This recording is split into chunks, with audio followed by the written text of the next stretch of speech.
ರಾಜ್ಯ ಕಾಂಗ್ರೆಸ್ನಲ್ಲಿ ಸಿಎಂ ಕುರ್ಚಿ ಜಟಾಪಟಿ ಜೋರಾಗ್ತಾ ಇದೆ. ಸೂರ್ಯ ಪಥ ಬದಲಾವಣೆ ಆಗಿದೆ. ನಮ್ಮ ಪಥ ಕೂಡ ಬದಲಾವಣೆ ಆಗಿದೆ. ಶಾಸಕ ಶಿವಗಂಗಾ ಬಸವರಾಜ್ ಅವರ ಹೇಳಿಕೆ. ಶಿವಗಂಗಾ ಬಸವರಾಜ್ ಅವರು ಕಳೆದ 2 ದಿನಗಳ ಹಿಂದೆ ನೀಡಿದ್ದ ಹೇಳಿಕೆಯನ್ನ ಮತ್ತೊಮ್ಮೆ ನೆನಪು ಮಾಡಿಕೊಳ್ಳೋದಾದ್ರೆ 14ನೇ ತಾರೀಕುವರೆಗೂ ಸುಮ್ಮನೆ ಇರಿ, ಅದಾದ್ಮೇಲೆ ಬಂದು ನಾನೇ ಮಾತನಾಡ್ತೀನಿ ಅಂತ ಹೇಳಿದ್ರು. ಇದೀಗ ಡಿಕೆ ಶಿವಕುಮಾರ್ ಅವರ ದೆಹಲಿ ಯಾತ್ರೆ ಬೆನ್ನಲ್ಲೇ ಶಿವಗಂಗಾ ಬಸವರಾಜ್ ಅವರಲ್ಲಿ ಕಾನ್ಫಿಡೆನ್ಸ್ ಹೆಚ್ಚಾಯ್ತಾ ಅನ್ನೋ ಕುತೂಹಲ. ರಾಜ್ಯ ರಾಜಕಾರಣದಲ್ಲಿ ಮಕರ ಸಂಕ್ರಾಂತಿ ನಂತರ ಮಹತ್ವದ ಬೆಳವಣಿಗೆಯೊಂದು ನಡೀತಾ ಇರುವಂತದ್ದು. ಇವತ್ತು ಇನ್ನು ಡಿಸಿಎಂ ಆಗಿರುವಂತಹ ಡಿಕೆ ಶಿವಕುಮಾರ್ ಅವರು ದೆಹಲಿ ಯಾತ್ರೆನ ಕೈಗೊಂಡಿರುವಂತಹ ಅದೇ ವಿಚಾರಕ್ಕೆ ಸಂಬಂಧಪಟ್ಟಂದ್ರೆ ಈಗ ಆ ಸಿಎಂ ಬದಲಾವಣೆಯ ವಿಚಾರ ಸಾಕಷ್ಟು ಅಂದ್ರೆ ಕಳೆದ ಒಂದೂವರೆ ವರ್ಷದಿಂದ ಸಾಕಷ್ಟು ಚರ್ಚೆ ಇರುತ್ತೆ. ಇವತ್ತು ಅದಕ್ಕೆ ಒಂದು ತಾರ್ಕಿಕ ಅಂತ್ಯ ಸಿಗುತ್ತೆ ಅನ್ನುವಂತಹ ಸಾಕಷ್ಟು ಭರವಸೆಗಳಿರುವಂತದ್ದು. ಅದೇ ವಿಚಾರಕ್ಕೆ ಸಂಬಂಧಪಟ್ಟಂತೆ ಡಿಕೆ ಶಿವಕುಮಾರ್ ಬಣದಲ್ಲಿ ಗುರುತಿಸಿಕೊಂಡಂತರು ಮತ್ತು ಡಿಕೆ ಶಿವಕುಮಾರ್ ಅವರ ಆಪ್ತರಾಗಿರುವಂತಹ ಚನ್ನಗಿರಿ ಶಾಸಕರಂತಹ ಶಿವಗಂಗಾ ಬಸವರಾಜ್ ಅವರ ಜೊತೆಗೆ ಮಾತನಾಡಿಸುವಂತಹ ಕೆಲಸವನ್ನು ಮಾಡ್ತೇನೆ ಸರ್. ಇವತ್ತು ತಮ್ಮ ನಾಯಕರು ದೆಹಲಿಗೆ ಹೋಗಿರುವಂತದ್ದು, ಸೊ ಏನ್ ಫಲಿತಾಂಶ ಬರುತ್ತೆ ಸರ್ ಅನ್ನುವಂತ ನಿರೀಕ್ಷೆ ಇದೆ ಸರ್ ನಿಮ್ಗೆ? ಈಗ ತಾವೆಲ್ಲ ಇಂದಿಂದನೂ ನಮ್ಮ ಮಾಧ್ಯಮದವರಿಗೆ ಮಾತಾಡಿದ್ದೀನಿ, ಜೊತೆಗೆ ತಾವು ಸಹ ಬೇರೆ ಬೇರೆ ಶಾಸಕರು ಮಂತ್ರಿಗಳು ಮಾತಾಡೋದನ್ನ ತಮ್ಮ ಚಾನೆಲ್ ಬಿತ್ತರಿಸಿದಿರಿ. ಈ ಹಿಂದೆ ಎಲ್ಲೂ ಹೈಕಮಾಂಡ್ ಇವರಿಬ್ಬರನ್ನು ಕರೆದು ಮಾತಾಡೋ ಒಂದು ಅವಕಾಶ ಆಗಿರಲಿಲ್ಲ. ಎರಡನೇದು, ಹಿಂದೆ ಖರ್ಗೆ ಸಾಹೇಬರು ಸಹ ನಾವು ಕರೆದಿಬ್ಬರನ್ನು ಮಾತಾಡ್ತೀವಿ ಅಂತ ಹೇಳಿದ್ರು. ಅದಕ್ಕೆ ಪೂರಕವಾಗಿ ಮೊನ್ನೆ ರಾಹುಲ್ ಗಾಂಧಿ ಅವರು ಮೈಸೂರಿಗೆ ಬಂದ ಸಂದರ್ಭದಲ್ಲಿ ಇಬ್ಬರಲ್ಲೂ ಸಪರೇಟ್ ಮಾತುಕತೆ ಮಾಡಿ ಅವರಿಬ್ರು ಸ್ಟೇಟ್ಮೆಂಟ್ ಕೊಟ್ಟರು. ತಾವು ನೋಡಿದ್ರೆ ಮುಖ್ಯಮಂತ್ರಿಗಳು ಉಪಮುಖ್ಯಮಂತ್ರಿಗಳು ಹೈಕಮಾಂಡ್ ನಮಗೆ ಬರಕ್ಕೆ ಹೇಳ್ತದೆ, ಇಬ್ರು ಹೋಗಿ ಮಾತಾಡ್ಕೊಂಡ್ ಬರ್ತೀವಿ ಅನ್ನೋ ವಿಚಾರಗಳು. ಆ ನಿಟ್ಟಿನಲ್ಲಿ ಇವತ್ತೇನು ಇಬ್ರು ಕರೆದಿದ್ದಾರೆ, ಜೊತೆ ಇಬ್ರು ಒಟ್ಟಿಗೆ ಹೊರಟಿದ್ದಾರೆ. ಆ ಒಂದು ಆಶಾಭಾವನೆ ನಮಗೇನು ನಾವು ಕನಸು ಕಂಡಿದ್ದೀವಿ. 2 ವರ್ಷ ಆದ್ಮೇಲೆ ನಮ್ಮ ನಾಯಕರಿಗೆ ಅವಕಾಶ ಆಗುತ್ತೆ, ಒಂದು ಉತ್ತಮವಾದ ಅಡ್ಮಿನಿಸ್ಟ್ರೇಷನ್ ಕೊಡೋಣ ಅಂತ ಏನ್ ಮಾಡಿದ್ವಿ, ಪೂರಕವಾಗಿ ಇವತ್ತು ಇಬ್ರು ದೆಹಲಿಗೆ ಹೊರಟಿರೋದು ನಮಗೆ ಒಂದು ಸಂತಸ ತಂದಿದೆ. ಸರ್, ಈಗ ಇದೇ ವಿಚಾರಕ್ಕೆ ಹೋಗ್ತಿದಾರೆ ಅನ್ನುವಂತ ಏನಾದ್ರು ಬಲ್ಲವಂತ ಮಾಹಿತಿ ಇದೆ ಅಥವಾ ಬೇರೆ ವಿಚಾರಕ್ಕೆ ಏನಾದ್ರು ಹೋಗಿದ್ದಾರೆ ಏನಂತ? ಅಲ್ಲ, ಭಾಗಶಃ ಇದೇ ವಿಚಾರ ಅನ್ನುವಂಥದ್ದೆಲ್ಲ ಇರೋದು ಸರ್, ತಮ್ಮ ಗಮನಕ್ಕೆ ಇರುವಂತೆ. ಈಗ ನಾನು ಮುಂಚೆಯಿಂದ ತಾವು ನೋಡಿರೋ ಪ್ರಕಾರ ಎಲ್ಲೂ ಸಹ ಹೈಕಮಾಂಡ್ ಯಾರನ್ನೂ ಕರೆದಿರಲಿಲ್ಲ. ಮುಂಚೆ ಎಲ್ಲ ಇವರಾಗ್ನೆ ಹೋಗಿ ಅಭಿವೃದ್ಧಿ ವಿಷಯಕ್ಕೆ ಚರ್ಚೆ ಮಾಡ್ತಾ ಬರೋದು. ಇವತ್ತಾಗ್ನೆ ಹೈಕಮಾಂಡ್ ಆಗ್ನೆ ಕರೆದಿದೆ ಅಂದ್ರೆ ಏನೋ ಒಂದು ವಿಶೇಷತೆ ಇರುತ್ತೆ. ಈಗ 2 ವರ್ಷ ಮುಖ್ಯಮಂತ್ರಿಗಳಾಗಿ ಸಿದ್ದರಾಮಯ್ಯ ಸಾಹೇಬರು ಉತ್ತಮ ಆಡಳಿತ ಕೊಟ್ಟಿದ್ದಾರೆ. ಅದ್ರ ಜೊತೆಗೆ ದೇವರಾಜ ಅರಸರವರ ನಮ್ಮ ಪಕ್ಷದ ಮುಖ್ಯಮಂತ್ರಿ ಇದ್ರು. ಅವರ ಒಂದು ದೀರ್ಘಾವಧಿ ಆಡಳಿತವನ್ನಗಿಂತ ಜಾಸ್ತಿಯಾಗಿ ಒಂದು ಅಧಿಕಾರವನ್ನು ಮುಖ್ಯಮಂತ್ರಿಗಳು ಮಾಡಿದ್ದಾರೆ, ಯಾರು ಸಿದ್ದರಾಮಯ್ಯ ಸಾಹೇಬರು. ಆ ಒಂದು ನಿಟ್ಟಿನಲ್ಲಿ ಎಲ್ಲಾ ರೀತಿಯಿಂದ ಒಂದು ಪೂರಕವಾದ ವಾತಾವರಣ, ಏನ್ ಸೂರ್ಯ ಪಥ ಬದಲಾವಣೆ ಆಗುತ್ತೆ ಆ ರೀತಿ ಇವತ್ತು ನಮ್ಮ ಪಥ ದೆಹಲಿ ಕಡೆ ಬದಲಾವಣೆ ಆಗಿರೋದ್ರಿಂದ ಒಂದು ಪೂರಕವಾದ ಒಂದು ಅಭಿಪ್ರಾಯ ನಮ್ಮ ಎಲ್ಲಾ ಶಾಸಕರಲ್ಲಿ ಇದೆ. ಒಂದು ಒಳ್ಳೇದಾಗ್ತದೆ ಸರ್. ಇದು ಮುಂಚೆಗೇನಾದ್ರೂ ಅಂದ್ರೆ ಇವತ್ತಿನ ಸಭೆ ನೋಡೋದಾದ್ರೆ ಮುಂಚೆಗೇನಾದ್ರೂ ಮಾತುಕತೆ ಆಗಿತ್ತಾ ಹೀಗೆ ಅಂತ ಸರ್? 50-50 ರೀತಿಯಲ್ಲಿ ಹೈಕಮಾಂಡ್ ಮುಂದೆ ಚರ್ಚೆ ಆಗಿತ್ತಾ ಹೇಗೆ ಅಂತ ಸರ್? ಅದು ಆ ಚರ್ಚೆ ಬಗ್ಗೆ ನಮಗೆ ಗೊತ್ತಿಲ್ಲ, ಮಾಹಿತಿ ಇಲ್ಲ. ಒಂದೇದು, ಯಾರು ಸಹ ಆ ಬಗ್ಗೆ ಮಾತಾಡಿಲ್ಲ. 2 ವರ್ಷ ಹಂಗೆ 2 ವರ್ಷ ಆಗೋದಾಗಿದ್ರೆ ನವೆಂಬರ್ 20ಗೆ ನಮ್ದು 2 ವರ್ಷ ಆಗಿತ್ತು. 21ನೇ ತಾರೀಕಿಗೆ ನಮ್ಮ ಹೈಕಮಾಂಡ್ ತೀರ್ಮಾನ ತಗೊಳ್ಳೋದು ಆಗಿದೆಯಲ್ಲ, ಅಭಿಪ್ರಾಯ ಗೊತ್ತಿಲ್ಲ. ಆದ್ರೂ ಒಳ್ಳೇದು, ಆಗ್ಲಿದ್ರು ಒಳ್ಳೇದು, ಇವ್ರಿಗೊಂದು ಅವಕಾಶ ಕೊಡ್ಲಿ ಅಂತ ನಾವು ಹೈಕಮಾಂಡ್ ಮನವಿ ಮಾಡ್ತೀವಿ. ಕ್ಯಾಮರಾ ಪರ್ಸನ್ ಶಿವರಾಜ್ ರಿಗರ್ ಜೊತೆ ವಿಠಲ್ ಕಾರವಾಡ, ರಿಪಬ್ಲಿಕ್ ಕನ್ನಡ, ದಾವಣಗೆರೆ. ರಾಜ್ಯ ಕಾಂಗ್ರೆಸ್ನಲ್ಲಿ ಸಿಎಂ ಕುರ್ಚಿ ಜಟಾಪಟಿ ಜೋರಾಗ್ತಾ ಇದೆ. ಸೂರ್ಯ ಪಥ ಬದಲಾವಣೆ ಆಗಿದೆ. ನಮ್ಮ ಪಥ ಕೂಡ ಬದಲಾವಣೆ ಆಗಿದೆ. ಶಾಸಕ ಶಿವಗಂಗಾ ಬಸವರಾಜ್ ಅವರ ಹೇಳಿಕೆ. ಶಿವಗಂಗಾ ಬಸವರಾಜ್ ಅವರು ಕಳೆದ 2 ದಿನಗಳ ಹಿಂದೆ ನೀಡಿದ್ದ ಹೇಳಿಕೆಯನ್ನ ಮತ್ತೊಮ್ಮೆ ನೆನಪು ಮಾಡಿಕೊಳ್ಳೋದಾದ್ರೆ 14ನೇ ತಾರೀಕುವರೆಗೂ ಸುಮ್ಮನೆ ಇರಿ, ಅದಾದ್ಮೇಲೆ ಬಂದು ನಾನೇ ಮಾತನಾಡ್ತೀನಿ ಅಂತ ಹೇಳಿದ್ರು. ಇದೀಗ ಡಿಕೆ ಶಿವಕುಮಾರ್ ಅವರ ದೆಹಲಿ ಯಾತ್ರೆ ಬೆನ್ನಲ್ಲೇ ಶಿವಗಂಗಾ ಬಸವರಾಜ್ ಅವರಲ್ಲಿ ಕಾನ್ಫಿಡೆನ್ಸ್ ಹೆಚ್ಚಾಯ್ತಾ ಅನ್ನೋ ಕುತೂಹಲ. ರಾಜ್ಯ ರಾಜಕಾರಣದಲ್ಲಿ ಮಕರ ಸಂಕ್ರಾಂತಿ ನಂತರ ಮಹತ್ವದ ಬೆಳವಣಿಗೆಯೊಂದು ನಡೀತಾ ಇರುವಂತದ್ದು. ಇವತ್ತು ಇನ್ನು ಡಿಸಿಎಂ ಆಗಿರುವಂತಹ ಡಿಕೆ ಶಿವಕುಮಾರ್ ಅವರು ದೆಹಲಿ ಯಾತ್ರೆನ ಕೈಗೊಂಡಿರುವಂತಹ ಅದೇ ವಿಚಾರಕ್ಕೆ ಸಂಬಂಧಪಟ್ಟಂದ್ರೆ ಈಗ ಆ ಸಿಎಂ ಬದಲಾವಣೆಯ ವಿಚಾರ ಸಾಕಷ್ಟು ಅಂದ್ರೆ ಕಳೆದ ಒಂದೂವರೆ ವರ್ಷದಿಂದ ಸಾಕಷ್ಟು ಚರ್ಚೆ ಇರುತ್ತೆ. ಇವತ್ತು ಅದಕ್ಕೆ ಒಂದು ತಾರ್ಕಿಕ ಅಂತ್ಯ ಸಿಗುತ್ತೆ ಅನ್ನುವಂತಹ ಸಾಕಷ್ಟು ಭರವಸೆಗಳಿರುವಂತದ್ದು. ಅದೇ ವಿಚಾರಕ್ಕೆ ಸಂಬಂಧಪಟ್ಟಂತೆ ಡಿಕೆ ಶಿವಕುಮಾರ್ ಬಣದಲ್ಲಿ ಗುರುತಿಸಿಕೊಂಡಂತರು ಮತ್ತು ಡಿಕೆ ಶಿವಕುಮಾರ್ ಅವರ ಆಪ್ತರಾಗಿರುವಂತಹ ಚನ್ನಗಿರಿ ಶಾಸಕರಂತಹ ಶಿವಗಂಗಾ ಬಸವರಾಜ್ ಅವರ ಜೊತೆಗೆ ಮಾತನಾಡಿಸುವಂತಹ ಕೆಲಸವನ್ನು ಮಾಡ್ತೇನೆ ಸರ್. ಇವತ್ತು ತಮ್ಮ ನಾಯಕರು ದೆಹಲಿಗೆ ಹೋಗಿರುವಂತದ್ದು, ಸೊ ಏನ್ ಫಲಿತಾಂಶ ಬರುತ್ತೆ ಸರ್ ಅನ್ನುವಂತ ನಿರೀಕ್ಷೆ ಇದೆ ಸರ್ ನಿಮ್ಗೆ? ಈಗ ತಾವೆಲ್ಲ ಇಂದಿಂದನೂ ನಮ್ಮ ಮಾಧ್ಯಮದವರಿಗೆ ಮಾತಾಡಿದ್ದೀನಿ, ಜೊತೆಗೆ ತಾವು ಸಹ ಬೇರೆ ಬೇರೆ ಶಾಸಕರು ಮಂತ್ರಿಗಳು ಮಾತಾಡೋದನ್ನ ತಮ್ಮ ಚಾನೆಲ್ ಬಿತ್ತರಿಸಿದಿರಿ. ಈ ಹಿಂದೆ ಎಲ್ಲೂ ಹೈಕಮಾಂಡ್ ಇವರಿಬ್ಬರನ್ನು ಕರೆದು ಮಾತಾಡೋ ಒಂದು ಅವಕಾಶ ಆಗಿರಲಿಲ್ಲ. ಎರಡನೇದು, ಹಿಂದೆ ಖರ್ಗೆ ಸಾಹೇಬರು ಸಹ ನಾವು ಕರೆದಿಬ್ಬರನ್ನು ಮಾತಾಡ್ತೀವಿ ಅಂತ ಹೇಳಿದ್ರು.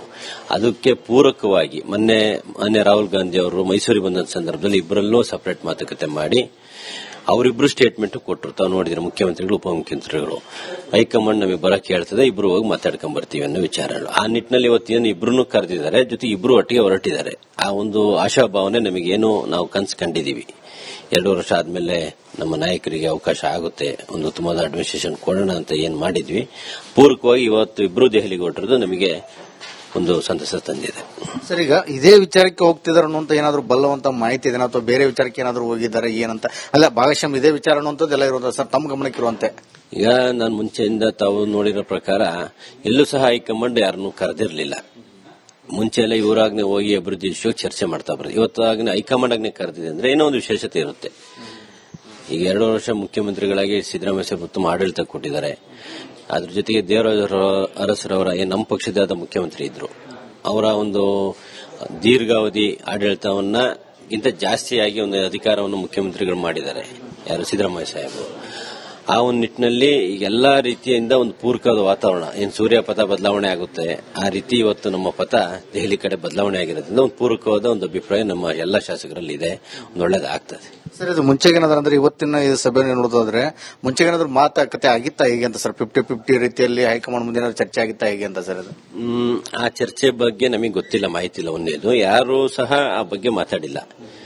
2 ವರ್ಷ ಹಂಗೇರೆ 2 ವರ್ಷ ಆಗೋದಾಗಿದ್ರೆ ನವೆಂಬರ್ 20ಗೆ ನಮ್ದು 2 ವರ್ಷ ಆಗಿತ್ತು. 21ನೇ ತಾರೀಕಿಗೆ ನಮ್ಮ ಹೈಕಮಾಂಡ್ ತೀರ್ಮಾನ ತಗೊಳ್ಳೋದು ಆಗಿದೆಯಲ್ಲ, ಅಭಿಪ್ರಾಯ ಗೊತ್ತಿಲ್ಲ.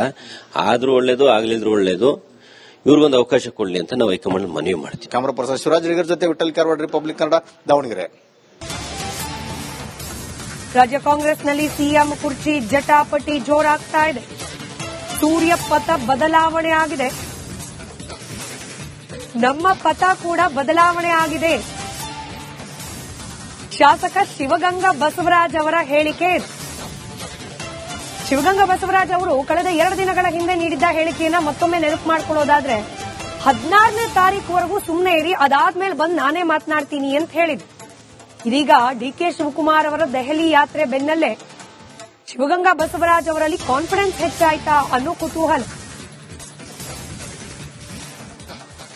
ರಾಜ್ಯ ರಾಜಕಾರಣದಲ್ಲಿ ಮಕರ ಸಂಕ್ರಾಂತಿ ನಂತರ ಮಹತ್ವದ ಬೆಳವಣಿಗೆಯೊಂದು ನಡೀತಾ ಇರುವಂತದ್ದು. ಇವತ್ತು ಇನ್ನು ಡಿಸಿಎಂ ಆಗಿರುವಂತಹ ಡಿಕೆ ಶಿವಕುಮಾರ್ ಅವರು ದೆಹಲಿ ಯಾತ್ರೆನ ಕೈಗೊಂಡಿರುವಂತಹ ಅದೇ ವಿಚಾರಕ್ಕೆ ಸಂಬಂಧಪಟ್ಟಂದ್ರೆ ಈಗ ಆ ಸಿಎಂ ಬದಲಾವಣೆ ವಿಚಾರ ಸಾಕಷ್ಟು ಅಂದ್ರೆ ಕಳೆದ 1-1.5 ವರ್ಷದಿಂದ ಸಾಕಷ್ಟು ಚರ್ಚೆಯಲ್ಲಿರುತ್ತೆ. ಇವತ್ತು ಅದಕ್ಕೆ ಒಂದು ತಾರ್ಕಿಕ ಅಂತ್ಯ ಸಿಗತ್ತೆ ಅನ್ನುವಂತಹ ಸಾಕಷ್ಟು ಭರವಸೆಗಳಿರುವಂತದ್ದು. ಅದೇ ವಿಚಾರಕ್ಕೆ ಸಂಬಂಧಪಟ್ಟಂತೆ ಡಿಕೆ ಶಿವಕುಮಾರ್ ಬಣದಲ್ಲಿ ಗುರುತಿಸಿಕೊಂಡಂತರು ಮತ್ತು ಡಿಕೆ ಶಿವಕುಮಾರ್ ಅವರ ಆಪ್ತರಾಗಿರುವಂತಹ ಚನ್ನಗಿರಿ ಶಾಸಕರಂತಹ ಶಿವಗಂಗಾ ಬಸವರಾಜ್ ಅವರು ನಮ್ಮ ಜೊತೆಗೆ ಅವರನ್ನು ಮಾತನಾಡಿಸುವಂತಹ ಕೆಲಸವನ್ನು ಮಾಡ್ತೇನೆ. ಸರ್, ಇವತ್ತು ತಮ್ಮ ನಾಯಕರು ದೆಹಲಿಗೆ ಹೋಗಿರುವಂತದ್ದು, ಸೊ ಏನ್ ಫಲಿತಾಂಶ ಬರುತ್ತೆ ಸರ್ ಅನ್ನುವಂತ ನಿರೀಕ್ಷೆ ಇದೆ ಸರ್ ನಿಮ್ಗೆ? ಈಗ ತಾವೆಲ್ಲ ಹಿಂದಿಂದನೂ ನಮ್ಮ ಮಾಧ್ಯಮದವರಿಗೆ ಮಾತಾಡಿದ್ದೀನಿ, ಜೊತೆಗೆ ತಾವು ಸಹ ಬೇರೆ ಬೇರೆ ಶಾಸಕರು ಮಂತ್ರಿಗಳು ಮಾತಾಡೋದನ್ನ ತಮ್ಮ ಚಾನೆಲ್ ಬಿತ್ತರಿಸಿದಿರಿ. ಈ ಹಿಂದೆ ಎಲ್ಲೂ ಹೈಕಮಾಂಡ್ ಇವರಿಬ್ಬರನ್ನು ಕರೆದು ಮಾತಾಡೋ ಒಂದು ಅವಕಾಶ ಆಗಿರಲಿಲ್ಲ. ಎರಡನೇದು, ಹಿಂದೆ ಖರ್ಗೆ ಸಾಹೇಬರು ಸಹ ನಾವು ಕರೆದಿಬ್ಬರನ್ನು ಮಾತಾಡ್ತೀವಿ ಅಂತ ಹೇಳಿದ್ರು. ಅದಕ್ಕೆ ಪೂರಕವಾಗಿ ಮೊನ್ನೆ ರಾಹುಲ್ ಗಾಂಧಿ ಅವರು ಮೈಸೂರಿಗೆ ಬಂದ ಸಂದರ್ಭದಲ್ಲಿ ಇಬ್ಬರಲ್ಲೂ ಸಪರೇಟ್ ಮಾತುಕತೆ ಮಾಡಿ ಅವರಿಬ್ರು ಸ್ಟೇಟ್ಮೆಂಟ್ ಕೊಟ್ಟರು. ತಾವು ನೋಡಿದ್ರೆ ಮುಖ್ಯಮಂತ್ರಿಗಳು ಉಪಮುಖ್ಯಮಂತ್ರಿಗಳು ಹೈಕಮಾಂಡ್ ನಮಗೆ ಬರಕ್ಕೆ ಹೇಳ್ತದೆ, ಇಬ್ರು ಹೋಗಿ ಮಾತಾಡ್ಕೊಂಡ್ ಬರ್ತೀವಿ ಅನ್ನೋ ವಿಚಾರಗಳು. ಆ ನಿಟ್ಟಿನಲ್ಲಿ ಇವತ್ತೇನು ಇಬ್ರು ಕರೆದಿದ್ದಾರೆ, ಜೊತೆ ಇಬ್ರು ಒಟ್ಟಿಗೆ ಹೊರಟಿದ್ದಾರೆ. ಆ ಒಂದು ಆಶಾಭಾವನೆ ನಮಗೇನು ನಾವು ಕನಸು ಕಂಡಿದ್ದೀವಿ. 2 ವರ್ಷ ಆದ್ಮೇಲೆ ನಮ್ಮ ನಾಯಕರಿಗೆ ಅವಕಾಶ ಆಗುತ್ತೆ, ಒಂದು ಉತ್ತಮವಾದ ಅಡ್ಮಿನಿಸ್ಟ್ರೇಷನ್ ಕೊಡೋಣ ಅಂತ ಏನ್ ಮಾಡಿದ್ವಿ, ಪೂರಕವಾಗಿ ಇವತ್ತು ಇಬ್ರು ದೆಹಲಿಗೆ ಹೊರಟಿರೋದು ನಮಗೆ ಒಂದು ಸಂತಸ ತಂದಿದೆ. ಸರ್, ಈಗ ಇದೇ ವಿಚಾರಕ್ಕೆ ಹೋಗ್ತಿದಾರೆ ಅನ್ನುವಂತ ಏನಾದ್ರು ಬಲ್ಲವಂತ ಮಾಹಿತಿ ಇದೆ ಅಥವಾ ಬೇರೆ ವಿಚಾರಕ್ಕೆ ಏನಾದ್ರು ಹೋಗಿದ್ದಾರೆ ಏನಂತ? ಅಲ್ಲ, ಭಾಗಶಃ ಇದೇ ವಿಚಾರ ಅನ್ನುವಂಥದ್ದೆಲ್ಲ ಇರೋದು ಸರ್, ತಮ್ಮ ಗಮನಕ್ಕೆ ಇರುವಂತೆ. ಈಗ ನಾನು ಮುಂಚೆಯಿಂದ ತಾವು ನೋಡಿರೋ ಪ್ರಕಾರ ಎಲ್ಲೂ ಸಹ ಹೈಕಮಾಂಡ್ ಯಾರನ್ನೂ ಕರೆದಿರಲಿಲ್ಲ. ಮುಂಚೆ ಎಲ್ಲ ಇವರಾಗ್ನೆ ಹೋಗಿ ಅಭಿವೃದ್ಧಿ ವಿಷಯಕ್ಕೆ ಚರ್ಚೆ ಮಾಡ್ತಾ ಬರೋದು. ಇವತ್ತಾಗ್ನೆ ಹೈಕಮಾಂಡ್ ಆಗ್ನೆ ಕರೆದಿದೆ ಅಂದ್ರೆ ಏನೋ ಒಂದು ವಿಶೇಷತೆ ಇರುತ್ತೆ. ಈಗ 2 ವರ್ಷ ಮುಖ್ಯಮಂತ್ರಿಗಳಾಗಿ ಸಿದ್ದರಾಮಯ್ಯ ಸಾಹೇಬ್ ಉತ್ತಮ ಆಡಳಿತ ಕೊಟ್ಟಿದ್ದಾರೆ. ಅದ್ರ ಜೊತೆಗೆ ದೇವರಾಜ ಅರಸರವರ ನಮ್ಮ ಪಕ್ಷದ ಮುಖ್ಯಮಂತ್ರಿ ಇದ್ರು, ಅವರ ಒಂದು ದೀರ್ಘಾವಧಿ ಆಡಳಿತವನ್ನ ಗಿಂತ ಜಾಸ್ತಿಯಾಗಿ ಒಂದು ಅಧಿಕಾರವನ್ನು ಮುಖ್ಯಮಂತ್ರಿಗಳು ಮಾಡಿದ್ದಾರೆ, ಯಾರು ಸಿದ್ದರಾಮಯ್ಯ ಸಾಹೇಬರು. ಆ ಒಂದು ನಿಟ್ಟಿನಲ್ಲಿ ಎಲ್ಲಾ ರೀತಿಯಿಂದ ಒಂದು ಪೂರಕವಾದ ವಾತಾವರಣ ಏನು ಸೂರ್ಯ ಪಥ ಬದಲಾವಣೆ ಆಗುತ್ತೆ ಆ ರೀತಿ ಇವತ್ತು ನಮ್ಮ ಪಥ ದೆಹಲಿ ಕಡೆ ಬದಲಾವಣೆ ಆಗಿರೋದ್ರಿಂದ ಒಂದು ಪೂರಕವಾದ ಒಂದು ಅಭಿಪ್ರಾಯ ನಮ್ಮ ಎಲ್ಲಾ ಶಾಸಕರಲ್ಲಿ ಇದೆ, ಒಂದು ಒಳ್ಳೇದಾಗ್ತದೆ. ಸರ್, ಇದು ಮುಂಚೆಗೇನಾದ್ರೂ ಅಂದ್ರೆ ಇವತ್ತಿನ ಈ ಸಭೆಯನ್ನು ನೋಡೋದಾದ್ರೆ ಮುಂಚೆಗೇನಾದ್ರೂ ಮಾತುಕತೆ ಆಗಿತ್ತಾ ಹೇಗೆ ಅಂತ ಸರ್? 50-50 ರೀತಿಯಲ್ಲಿ ಹೈಕಮಾಂಡ್ ಮುಂದೆ ಏನಾದ್ರು ಚರ್ಚೆ ಆಗಿತ್ತಾ ಹೇಗೆ ಅಂತ ಸರ್? ಅದು ಆ ಚರ್ಚೆ ಬಗ್ಗೆ ನಮಗೆ ಗೊತ್ತಿಲ್ಲ, ಮಾಹಿತಿ ಇಲ್ಲ. ಒಂದೇದು ಯಾರು ಸಹ ಆ ಬಗ್ಗೆ ಮಾತಾಡಿಲ್ಲ. 2 ವರ್ಷ ಹಂಗೆ 2 ವರ್ಷ ಆಗೋದಾಗಿದ್ರೆ ನವೆಂಬರ್ 20ಗೆ ನಮ್ದು 2 ವರ್ಷ ಆಗಿತ್ತು. 21ನೇ ತಾರೀಕೆ ನಮ್ಮ ಹೈಕಮಾಂಡ್ ತೀರ್ಮಾನ ತಗೊಳ್ಳೋದು ಆಗಿದೆಯಲ್ಲ ಅಭಿಪ್ರಾಯ ಗೊತ್ತಿಲ್ಲ. ಆದ್ರೂ ಒಳ್ಳೇದು ಆಗ್ಲಿದ್ರು ಒಳ್ಳೇದು, ಇವ್ರಿಗೊಂದು ಅವಕಾಶ ಕೊಡ್ಲಿ ಅಂತ ನಾವು ಹೈಕಮಾಂಡ್ ಮನವಿ ಮಾಡ್ತೀವಿ. ಕ್ಯಾಮರಾ ಪರ್ಸನ್ ಶಿವರಾಜ್ ಜೊತೆ ವಿಠಲ್ ಕಾರ್ವಾಡ್, ರಿಪಬ್ಲಿಕ್ ಕನ್ನಡ, ದಾವಣಗೆರೆ.